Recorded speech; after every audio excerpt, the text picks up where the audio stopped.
Y me da mucho gusto también comunicarles que vamos a iniciar una nueva serie de carácter escatológico, de carácter profético. Cuando hablamos de escatología, logos, conocimiento, escato, las cosas del más allá o las cosas del final de los tiempos.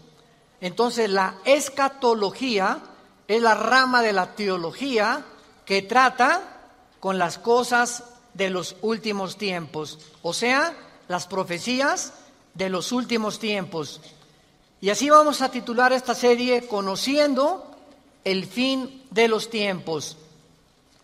No cabe duda, damas y caballeros y santos de Dios, que estamos rodeados hoy, más que nunca, de un sinnúmero de eventos políticos, filosóficos, climatológicos, religiosos, amenazadores. En el mundo siempre ha habido guerras, en el mundo siempre ha habido depravación sexual, degradación moral, siempre ha habido revoluciones, golpes de Estado, etcétera, etcétera, pero nunca todas estas situaciones u eventos habían convergido como en el momento en que nos encontramos actualmente. Si hiciéramos un breve panorama geopolítico alrededor del mundo, nos damos cuenta, ¿verdad?, que de México hasta abajo, hasta la Patagonia, están las naciones latinoamericanas e iberoamericanas ardiendo, por todos lados protestas, en Hong Kong protestas, en Irak protestas contra el gobierno. Es en Estados Unidos un clima que se está viviendo de demasiada tensión, donde quieren destituir a un presidente, etcétera, etcétera. El Medio Oriente ni se diga, continúa con el conflicto aumentando acerca de quién controla el petróleo, quién controla el Golfo Pérsico. Estados Unidos abandona a los kurdos, que es el grupo étnico entre Siria y Turquía, que defendieron a Estados Unidos durante la guerra del Golfo Pérsico, y vemos un mare magnum en el mundo donde volteamos y estamos preguntándonos, en medio de tantas cosas, ¿quiénes son los buenos y quiénes son los malos?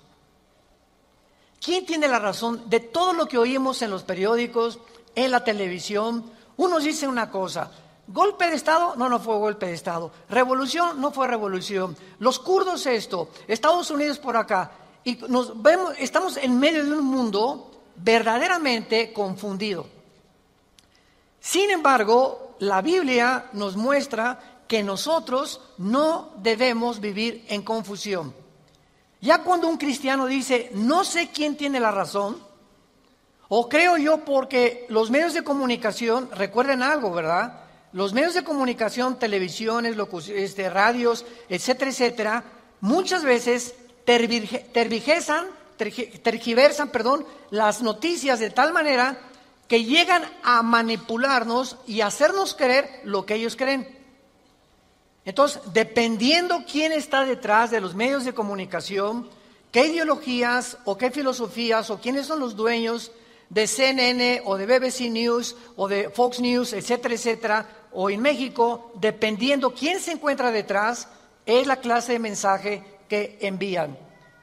Y cuando nosotros oímos en Fox News una cosa que contradice CNN otra cosa, y otros periódicos de México dicen una cosa, y otro periódico dice otra cosa, llegamos a preguntarnos, ¿quién dice la verdad?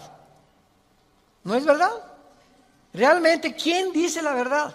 ¿En qué mundo nos encontramos? Realmente, ¿cómo podemos nosotros afianzarnos? Es como si estuviéramos en un barco que se está hundiendo y nos hemos echado fuera de la borda, como cuando el Titanic en 1910-12 se estaba hundiendo, nos aventamos al mar y nos agarramos de un salvavidas. Y ahorita así está el mundo, estamos tratando de buscar un salvavidas, algo que nos dé seguridad, algo que ya no produzca tanta tensión en nuestras vidas, tanta angustia, porque el mundo vive angustiado, hay demasiada ansiedad. La enfermedad número 1 que la Clínica Mayo en Rochester y el Hospital Hopkins en Estados Unidos que son las dos clínicas médicas más respetadas que hay en el mundo en cuanto a evaluaciones y a sugerencias médicas, coincidieron hace algunos años en que el factor común denominador o la causa número 1, escúcheme con mucho cuidado, este es un dato que viene de clínicas médicas, no cristianas, la causa número 1 de las enfermedades mentales y físicas del ser humano en el siglo XXI es el estrés. El estrés es un estado de angustia, un estado de tensión, de ansiedad interna que no te deja vivir y que te hace que estés enojado contra el gobierno, enojado con tu papá, con tus hijos, etcétera, etcétera. Ves a toda la gente con recelo, no confías de nadie, te vuelves amargado, te vuelves amargada, y es el estado interno al que el ser humano está llegando porque hay demasiados conflictos en el mundo, demasiadas noticias. Estamos oyendo con el iPhone qué pasó en Irak, qué pasó en el Medio Oriente, qué pasó por acá, mis amigos, mis amigas, y llega un momento en que el ser humano ya no tiene paz. Ayer en el Congreso de Pastores que tuvimos en México, llegaron una familia a consultarme. Él es pastor, su esposa lo acompaña hace mucho tiempo, y me dice: Armando, quiero decirte una cosa. Tenemos un programa de televisión en Sudamérica y un programa de radio. Y el otro día estaba radiando unas noticias, me dice la esposa, y ¿sabes una cosa? Que de repente se me olvidó todo. Entré en un estado de amnesia en el que ya no sabía ni quién era yo. Algo me pasó en las neuronas de mi cerebro que se me fueron todas las ideas. Y duré como 1 o 2 días, mi esposo asustadísimo, ¿qué me habrá pasado? No fue un golpe, no tuve un trauma, y se me fueron todas las ideas. Inmediatamente le contesté y le dije: eres una mujer demasiado estresada. Y hay una autora inglesa que les recomiendo, ahorita mi esposa está devorando todos sus libros, que se llama Carolina Leaf, L-E-A-F, Leaf. Esta autora inglesa es neuróloga, pero es cristiana, y está haciendo los últimos descubrimientos del cerebro, de las neuronas, de la manera como afecta el estrés. Y en ese momento, cuando tú estás demasiado estresado y tienes demasiadas presiones, y los niños, y el esposo, y el falta de trabajo, y el buen fin, o lo que tú quieras mencionar, algo le pasa. Las neuronas son interconexiones eléctricas que tenemos, pero millones de células dentro del cerebro, y un solo alambrito por la presión mental, por falta de vacaciones o de que no aprendes a relajar tu mente, etcétera, etcétera, provoca amnesia, provoca enfermedades mentales y puedes llegar inclusive a la locura. Esto es impresionante, porque es como un árbol lo que tenemos aquí adentro. Y ella está descubriendo que cuando tienes pensamientos negativos, las neuronas se unen más rápido. Esto es increíble porque así nos diseñó Dios. Y cuando tenemos pensamientos negativos, las neuronas comienzan a tratar de desconectarse y vienen zonas negras en el cerebro que te impiden pensar coherente y lógicamente.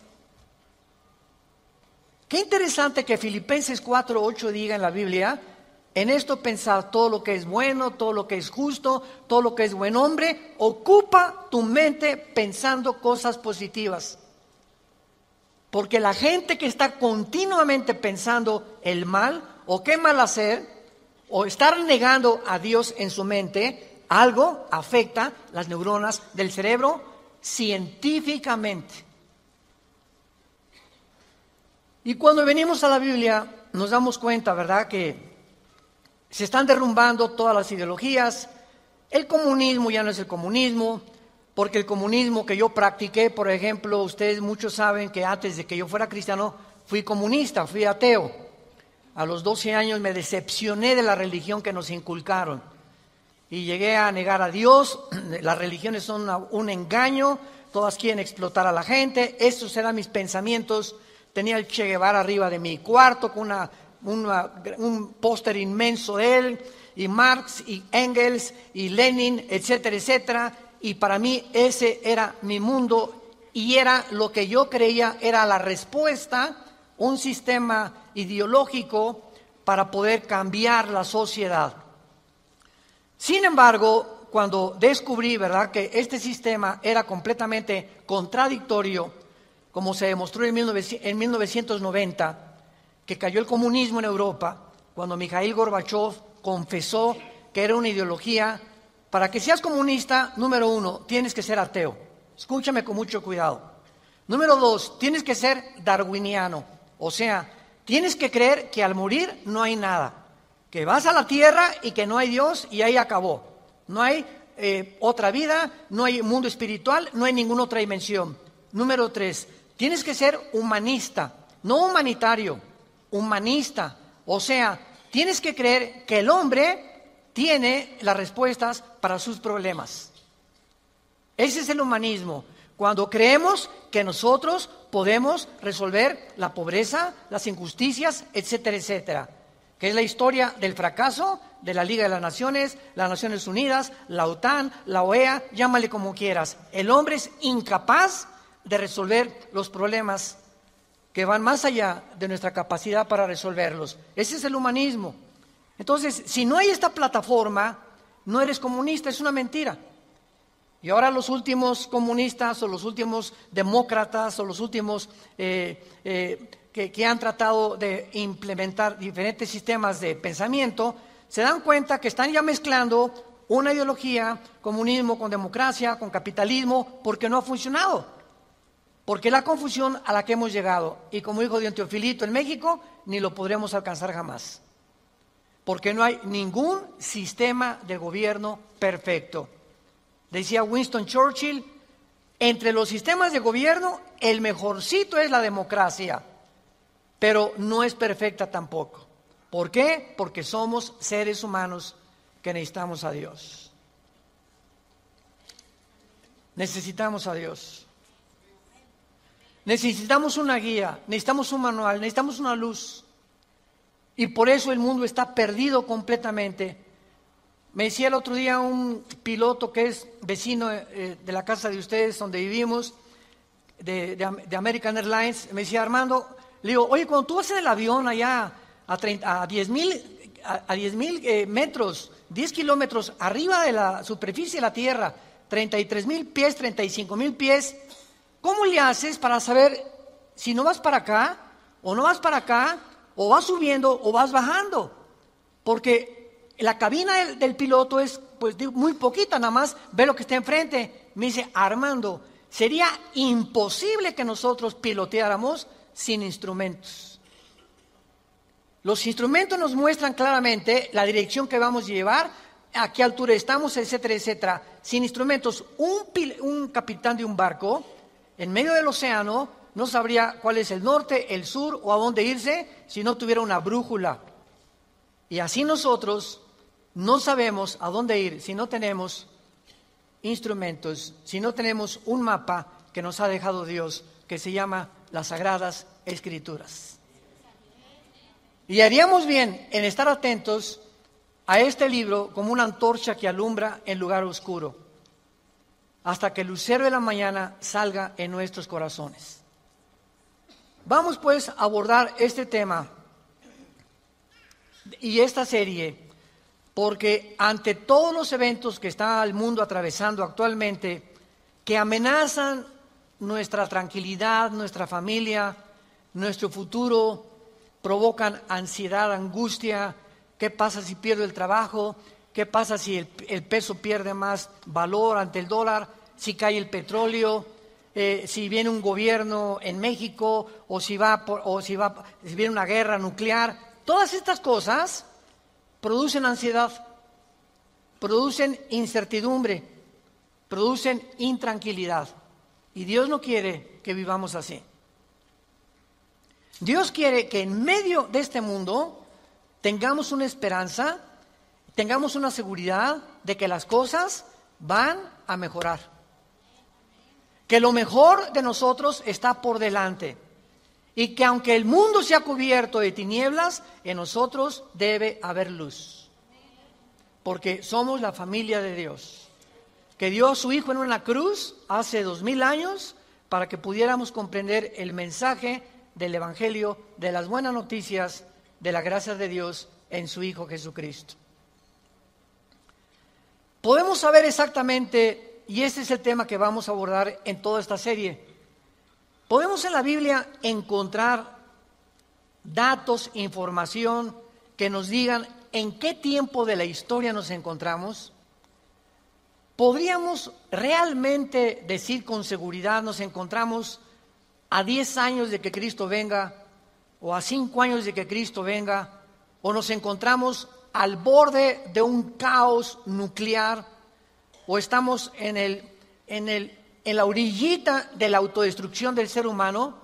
Esta información se encuentra en este libro, porque cuando comienzas a escudriñar este libro y nos comenzamos a ver que Dios nos comienza a despejar incógnitas y los velos negros que nos impiden ver hacia adelante comienzan a ser quitados por la luz del Espíritu de Dios, comenzamos a caminar con confianza en la vida. Si yo estoy en una cueva oscura, yo no sé si dar un paso por acá porque no veo, está tan oscuro que a lo mejor está ahí un murciélago o una roca o algo, pero si alguien me da una lámpara, ¿qué hace la lámpara? Inmediatamente me alumbra 4, 5, 10 metros hacia adelante. Y con esa lámpara puedo caminar con confianza porque voy viendo dónde voy pisando. ¿Correcto? Bueno, así es exactamente en el mundo espiritual. El mundo ahorita no tiene lámpara, están así. ¿Será melón? ¿Será sandía? ¿Será, ya sabes quién? Por aquí, por allá, ¿y para dónde? Esto, ¿tendrá razón ellos? ¿Tendrá razón estos? ¿Tendrá razón este gobernante? Por acá, y así está el mundo. Pero cuando tenemos la palabra profética más segura, vamos a comenzar a caminar con confianza y a darnos cuenta del Dios que nos dice, no temas. No temas, estoy contigo, nunca te dejaré, nunca te voy a abandonar. Estaré contigo todos los días hasta el fin del mundo. Y aunque se cierren los cielos aparentemente y la oscuridad, la tierra, esté cubierta de ella, mientras más oscuro, las estrellas se ven mejor. Mientras más oscuro, vamos a tener más luz, porque vamos a poder brillar en medio de las tinieblas. Claro que la Biblia nos va a revelar todos estos sucesos y calamidades antes de que sucedan, para que cuando sucedan corroboremos, comprobemos, confirmemos que Jesús tuvo realmente la razón y que Él es el Hijo de Dios. Y esto es lo que nos da la fortaleza, las convicciones, porque lo que más se necesita ahorita en el mundo es seres humanos con convicciones profundas en sus vidas, con mucha integridad para vivir. Y cuando tú eres una persona de una sola pieza, como dijo Pablo, yo sé en quién he creído, ya no te engaña la gente. Ya no te engañan las películas, no te engaña la televisión, no te engañan las noticias, porque tu fe está bajo una roca. Estás parado en un fundamento inconmovible. Y este fundamento es la palabra de Dios. Vayamos a ver algunos pasajes en primer lugar en el capítulo 46 del libro de Isaías. Si no traes la Biblia, por eso estás así. Con razón. En Isaías capítulo 46, versículo del 9 al 10, veamos algunas respuestas anticipadas que este profeta hace 2700 años escribió. Isaías 46, versículo 9 y versículo 10. Dice Dios: acuérdense de las cosas pasadas desde los tiempos antiguos, porque yo soy Dios y no hay otro Dios, y nada hay semejante a mí, que anuncio lo porvenir desde el principio y desde la antigüedad, lo que aún no era hecho, que digo, mi consejo permanecerá y haré todo lo que quiero. En este pasaje Dios claramente nos muestra que Él va a demostrar, el Dios de la Biblia, que Él es Dios, y que todos los demás dioses, ¿verdad?, no son realmente más que ídolos, y aunque detrás de todo esto hay criaturas espirituales que se le llama dioses en la Biblia, Él es el Elohim de los Elohim, Él es el Dios de los dioses, Él es el Rey de todos los demás súbditos que ocupan el universo. Y que Él nos va a anunciar lo que va a venir para que sepamos algo. Lo que Dios dice va a permanecer. Y va a hacer todo lo que Él ha dicho que va a hacer en la Biblia. Veamos otro pasaje en el Nuevo Testamento, en Primera de Juan. Antes del Apocalipsis está Primera de Juan, para que no andes por el Éxodo. En Primera de Juan, capítulo 4, versículos 5 al 6, el apóstol, el último de los apóstoles de Jesucristo, que murió a los 93, 92 años de edad, fue el último que murió de ellos, escribe, Primera de Juan 4, del 5 al 6, ellos son del mundo, siga con cuidado esta lectura, ellos son del mundo, por eso hablan del mundo, y el mundo los oye. Nosotros somos de Dios, el que conoce a Dios nos oye, el que no es de Dios no nos oye. En esto conocemos el espíritu de verdad y el espíritu de error. Tú prendes el radio y dices, ¿qué quiero oír? La charrita del cuadrante. Bueno, porque eso es lo que quieres oír. Pero al mismo tiempo tu apartito de tu radio tiene ondas y tiene FM, tiene AM y tiene como 50 estaciones más que tú puedes oír. En el FM 91.3, 1440, etcétera, etcétera, ¿verdad? Pero tú sintonizas lo que tú quieres oír. El mundo espiritual que nos rodea, ahorita aquí cerca de nosotros, todas estas ondas radiales y de video y de televisión están pasando junto a nosotros, pero ese aparatito las capta, son invisibles. Y el hecho que no las veamos no implica que no existen, porque aquí están junto a nosotros, pero ese aparatito lo prendo y capta esa onda que yo quiero, o hay otra banda más chica, o hay otra más grande, pero capta, repito, la estación que tú quieres bajar del mundo invisible. Y así pasa en el mundo espiritual. ¿A quién quieres oír? ¿A Buda? ¿A Marx? ¿A Che Guevara? ¿A Lenin? ¿A los brujos? ¿A los astrólogos? ¿A quién estás sintonizando en tu mente? Ellos son del mundo. Si tú eres del mundo, vas a oír a los líderes del mundo, a los religiosos, a los brujos, a los que te han prometido que tienen alguna verdad. Y por eso tu vida está como está. Pero si tú quieres sintonizar la frecuencia de Cristo, entona a Cristo en la Biblia. Entonces, por la forma y a quienes oímos, podemos confirmar si somos o no somos hijos de Dios. El que es de Dios, oye a Jesús. Mis ovejas, Juan 10, oyen mi voz y me siguen. Y yo les doy la vida eterna. Y no oirán la voz del falso pastor. Y aquí se trata de tu destino eterno, de tu familia, de tu matrimonio, de tus hijos. Tienes que aprender a discernir la voz de Jesús. En medio de tantas voces en la televisión, en los programas, en los radios, en libros que hay que nos rodean por todos lados, ¿a quién estás oyendo? ¿A quién estás leyendo? ¿Qué tipo de lectura tienes? ¿Qué tipo de actividades tienes para saber si tú eres y tienes el espíritu de verdad o tienes el espíritu de error? Muy bien. En la Biblia tenemos tres principales fuentes de información de las profecías bíblicas. Esto es bien importante. Hay tres fuentes de información en la Biblia, que vamos rápidamente a verlas, que nos muestran la fase final de la historia humana en tres pasajes de la Biblia y que nos vienen realmente a confirmar en qué época nos encontramos. Estas tres son, en primer lugar, el Sermón del Monte de Jesús, que se encuentra en Mateo 24, Marcos 13 y Lucas 21. ¿Cuál es el Sermón del Monte?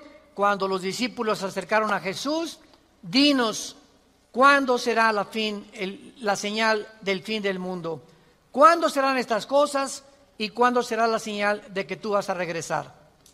Y ahí Cristo comienza a enumerar una serie de eventos y señales. Habrá guerras, falsos profetas, muchos van a ser engañados, pestes, terremotos, y será el principio de los dolores.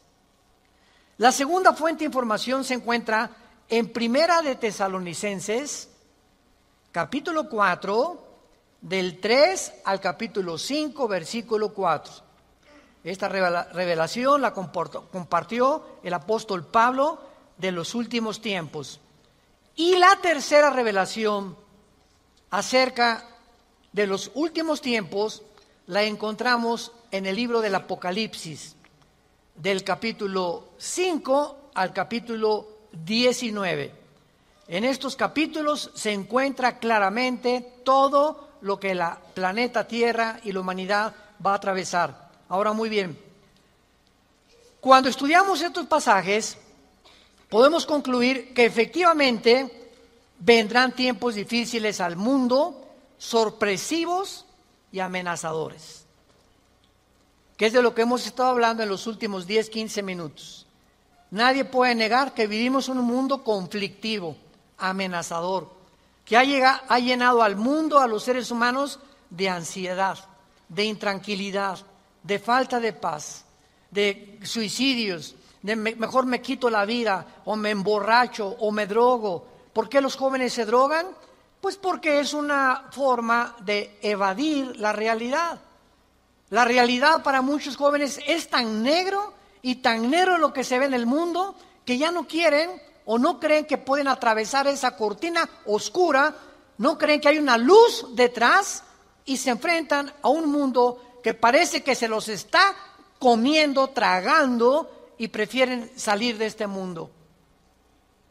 Los que se drogan, ¿por qué se drogan? Los que se emborrachan, ¿por qué se emborrachan? Porque la realidad es tan cruda que no la quieren enfrentar en sus 5 sentidos.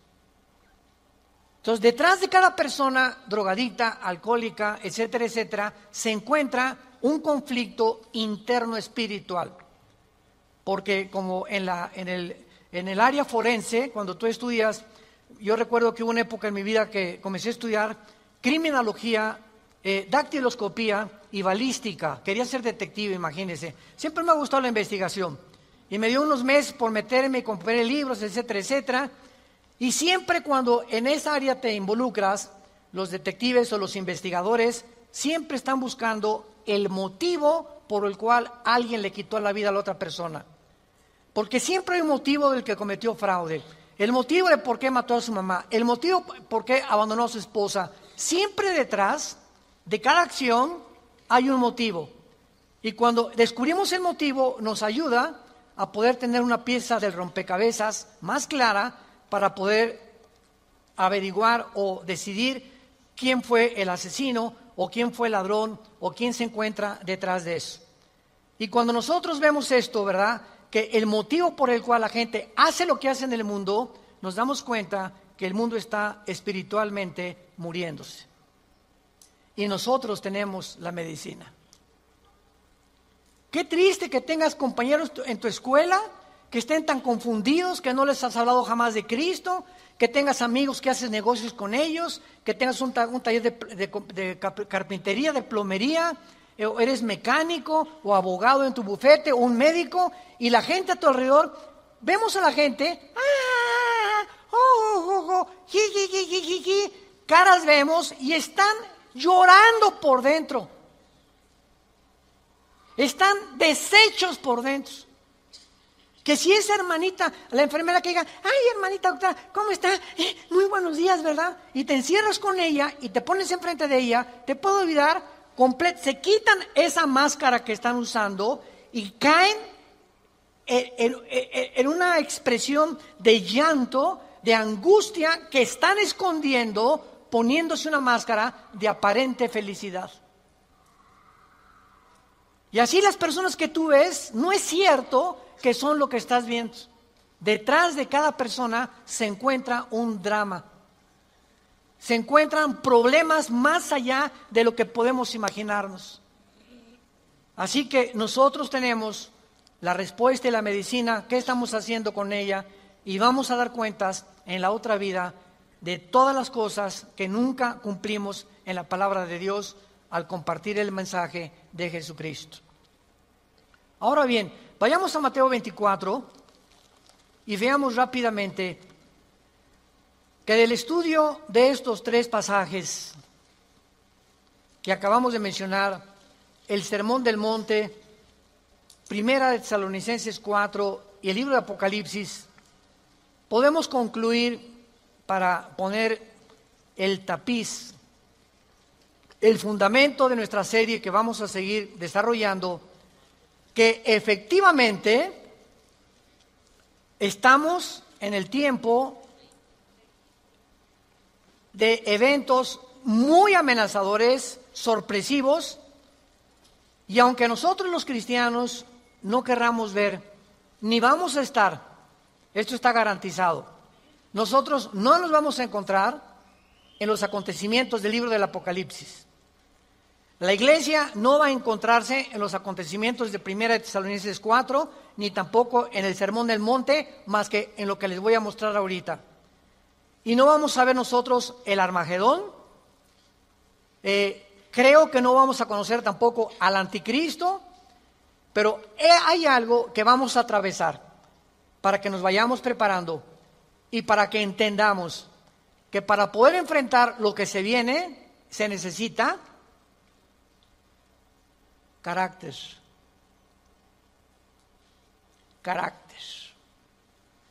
¿Qué es el carácter? Es la formación interna que el Espíritu Santo nos quiere dar, donde estableces fundamentos y convicciones inconmovibles en tu vida. He decidido hacer esto, lo haces. Puntualidad, responsabilidad. Una persona, un cristiano irresponsable, tiene mucho que trabajar con su carácter. Un cristiano que siempre llega tarde a todos lados, tiene que trabajar mucho con su carácter. Decía hace algunos años, cuando Henry Ford hizo el primer carro modelo T, 1904, corría como 25 kilómetros por hora. Su hijo, Henry Ford II, tomó la Ford Motor Company, la compañía de carros Ford en Estados Unidos, que fue la que más comenzó a vender carros a principios del siglo XX. Y este hombre llegaba a la compañía de Ford y ponía al jefe de la planta, al jefe de la administración, al jefe de la supervisión, ponía a líderes en cada departamento. Y él llegaba cada 2 o 3 meses, y si ese líder no hacía que funcionara la planta que él le había dado, lo corría. Dice, un líder, decía Henry Ford II, es la persona que hace que las cosas sucedan. Y si tú estás al frente de una responsabilidad y no cambias la situación, o no cambias la manera de pensar de los hombres o de tus soldados que tienes bajo tu responsabilidad, tú no eres líder. Entonces, qué importante es que la Biblia dice que todos nosotros debemos ser líderes. Y si somos líderes, tenemos que hacer cambiar las cosas de alguna manera. Vas a hacer cambiar a tu amigo, y vas a hacer cambiar a tu amiga, y vas a hacer cambiar a tus amigos de la escuela, hasta a tus maestros los vas a confrontar algún día. Discúlpeme, maestro, con el respeto que se merece, no venimos del chango. La evolución es una teoría que está completamente destituida desde que descubrieron el ADN en 1954. Por favor, actualícese más, maestro. Entonces, cuando comenzamos a entender eso, es cuando comenzamos a comprender que este mundo, dice la Biblia, la mayoría serán engañados. Los mismos escogidos serán engañados porque hay millones de cristianos sin carácter, flojos, irresponsables, impuntuales, sin falta de integridad. A nadie le hablan de Cristo, no comparten las buenas nuevas, no tienen convicciones profundas que los hacen ser gigantes, guerreros de Dios.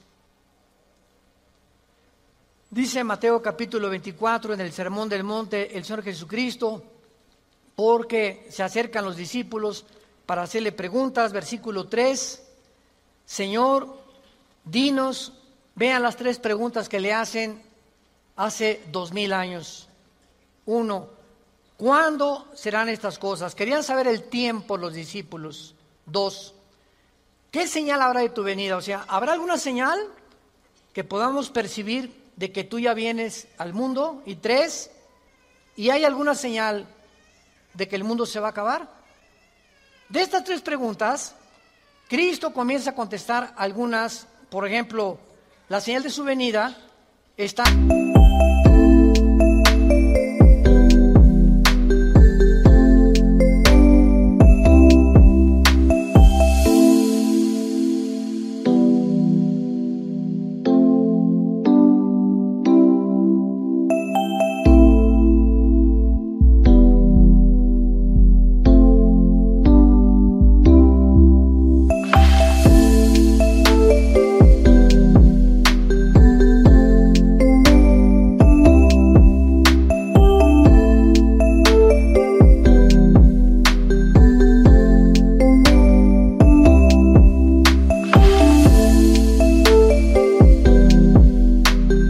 hasta el versículo 29 y 30, cuando el sol se oscurecerá, la luna se pondrá, etcétera, etcétera, y esa es la señal de la venida de Cristo, que no vamos a estar aquí nosotros, porque primero es el arrebatamiento, y van a pasar 7 años de la tribulación, y viene Jesucristo en la segunda venida, y los que estén en la segunda venida, que se hayan convertido en la persecución del anticristo, van a saber que cuando vengan estas señales cósmicas en el cielo, Cristo aparecerá en las nubes junto con nosotros, porque regresaremos con Él. Pero lo que me interesa compartirles es el versículo 6 en adelante, que es lo que nos atañe a la generación que estamos viviendo. Oirán de guerras y rumores de guerras. Miren que no se turben, porque es necesario que todo esto acontezca, pero aún no es el fin. Porque se levantará nación contra nación y reino contra reino, y habrá pestes y hambres y terremotos en diferentes lugares. Muy bien, si leemos solamente el versículo 6, oirán de guerras y rumores de guerras, toda la historia han sido esto, ¿no es verdad? Desde que Caín asesinó a Abel, que Caín asesinó a su hermano Abel, toda la historia, de acuerdo, lo quieres apuntar, al Instituto para la Investigación para la Paz, en Suecia, Estocolmo, dictaminaron que de los 6,000 años aproximadamente de historia que tenemos, de 6,000 años, solamente ha habido 25 años de paz. La historia humana es una historia de guerras, guerras, guerras, guerras, guerras, guerras. En 6,000 años, 25 años de paz.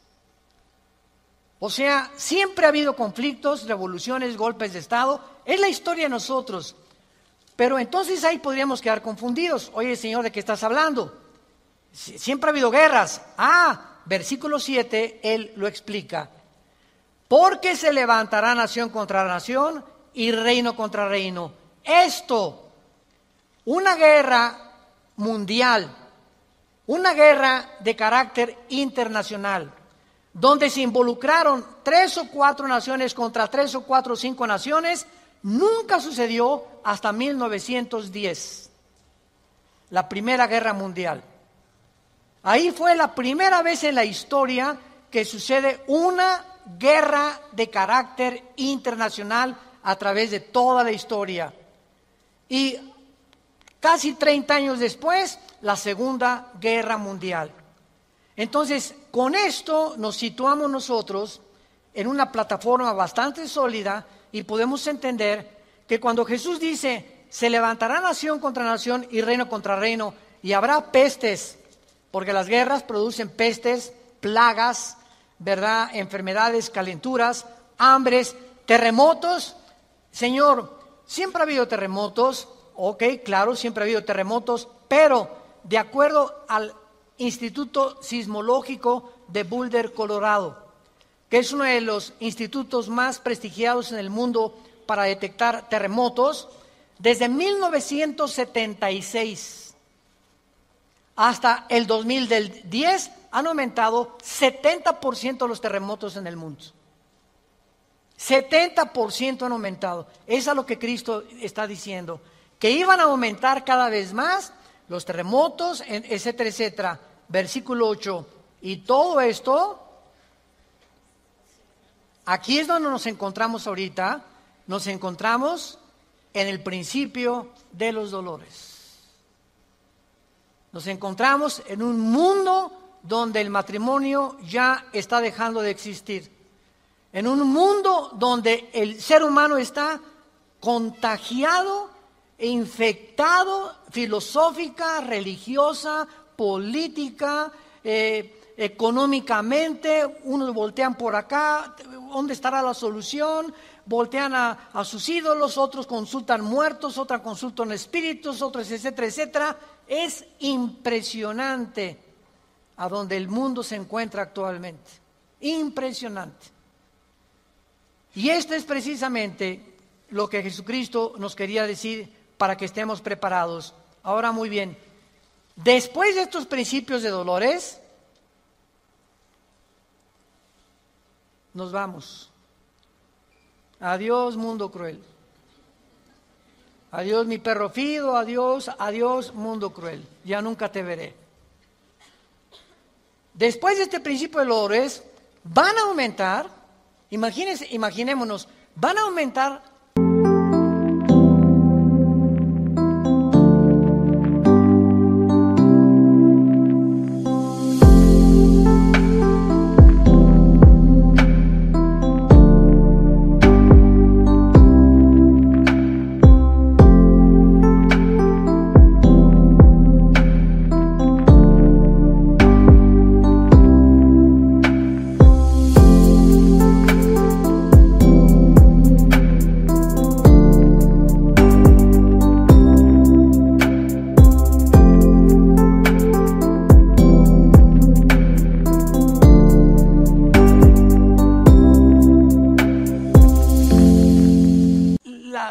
las catástrofes en el mundo y los terremotos y las plagas y las pestes y la confusión, que va a estar el mundo en un estado tan grande de confusión que va a pavimentar el camino para que se levante un hombre en el Medio Oriente que la Biblia le llama la bestia. De todos los animales que el Espíritu Santo buscó, las hienas, los leopardos, los osos, los leones depredadores, no encontró el Espíritu Santo un nombre, un adjetivo para designar a este hombre, y por eso simplemente la Biblia le llama una bestia, un depredador, cruel, sanguinario, y su otro nombre es el anticristo. Todos los dictadores, síganme con cuidado, de la historia, todos han surgido de un mundo caótico. El caldo de cultivo para producir un dictador es que la situación se encuentre aparentemente sin solución. Corrupción, oscuridad, etcétera, etcétera. Y en medio de esto surgen hombres prometiendo mejorar las cosas. Hitler entró democráticamente. Stalin entró democráticamente. Saddam Hussein entró democráticamente. No es verdad que entren a través de un golpe de Estado los líderes, la mayoría entran a través del pueblo. Pero una vez que el pueblo los levanta, a ver quién los quita. Y en medio de esto es cuando el mundo va a ver en Europa que va a estar una oscuridad total en Europa. Ahorita la salida de Inglaterra de la Unión Europea, el Brexit famoso. Ahorita en Europa ya no existe, damas y caballeros, santos de Dios. Las únicas dos naciones que sobreviven en Europa es Alemania y Francia. España, Portugal, Grecia e Italia están hundidas económicamente, sin dinero para poder levantarse. Y no hay ninguna esperanza para estas naciones. Había el Fondo Monetario Internacional que lo estaba manejando Alemania, se les acabó el dinero ya. Y Francia está ayudando un poquito a Alemania. Y gracias a Dios que en Alemania la ministra Angela Merkel es cristiana. En todo el mundo es la única líder que sus padres fueron pastores y ella dijo en enero de este año, Europa tiene que regresar a Dios.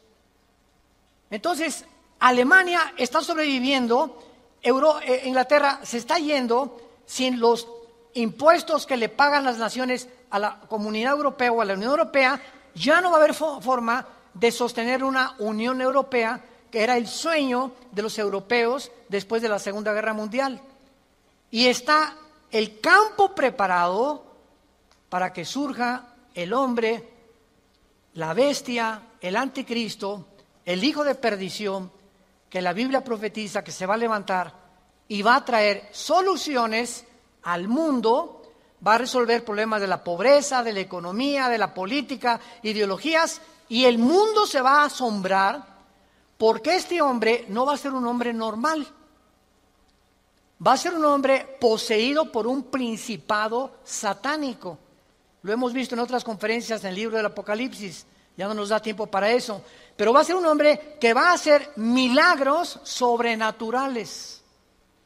Y va a tener a un compadre que en Apocalipsis 13 se le llama el falso profeta, que va a ser, fíjense, un líder religioso unido a un líder político.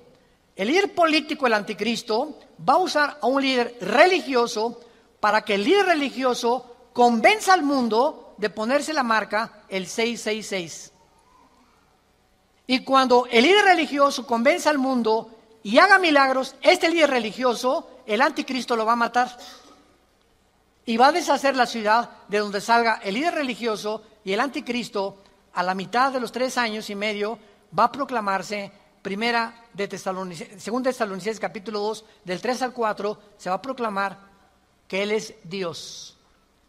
Va a entrar al templo judío, va a violar el templo judío y va a hacer que el mundo lo adore como Dios. Pero, ¿será eso posible?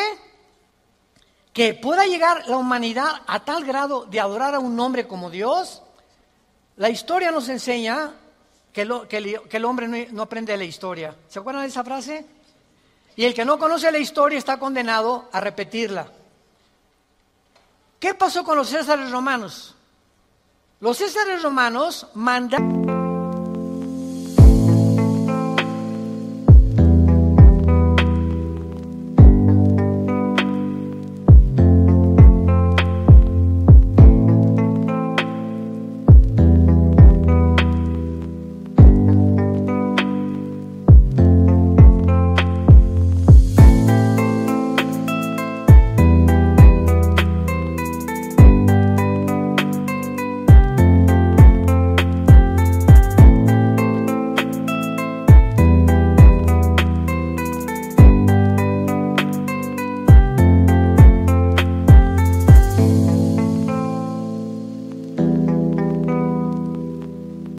a la gente que los adoraran como dioses. Y los césares romanos se erigieron como dioses. Calígula mata a su familia. Nerón tenía de amante a un niño de 10 años. Era una depravación impresionante. Cuenta la historia que cuando un emperador romano estaba en el Coliseo, cuando vayan a Roma, vayan al Coliseo, es impresionante ver el Coliseo romano, todavía en el Coliseo Romano, cuando vayan a Roma, las manchas de la sangre de hace 2000 años, de los mártires que mataron los leones y quemaron vivos y que arrastraron, ahí están todavía las manchas de la sangre, que las han mantenido. Bueno, pues cuenta la historia, ¿verdad?, que estaba el César en un coliseo, en el Coliseo Romano, y entonces todo el mundo se tenía que hincar y decirle, salve César. Y un hombre se quedó parado, que aparece en Apocalipsis con el nombre de Antipas. Y entonces se quedó parado y el César le dijo a un centurión, ve por favor y ve que es esclavo, ¿por qué no se hinca? Y el centurión romano fue con Antipas. Le dijo, Antipas, tienes que hincarte porque si no te van a matar. Y entonces y además le dijo el centurión, te van a matar y ¿no ves que todo el mundo está contra ti? ¿No ves que tú eres el único? Y Antipas contestó, dile al César que si todo el mundo está contra mí, yo estoy contra todo el mundo, porque así murió mi Señor. Lo quemaron vivo en un balde grandísimo de aceite hirviendo. Y por eso Cristo le llama en Apocalipsis mi testigo fiel. Va a llegar un momento, santos de Dios, en que el mundo va a estar contra nosotros y ahí se van a denotar tus convicciones. Y si tus amigos están contra ti y tu familia está contra ti y el mundo está contra ti, nosotros estamos en contra de ellos. Porque nuestra fidelidad es al Hijo de Dios por los siglos de los siglos. Te damos gracias, Señor, por tu palabra.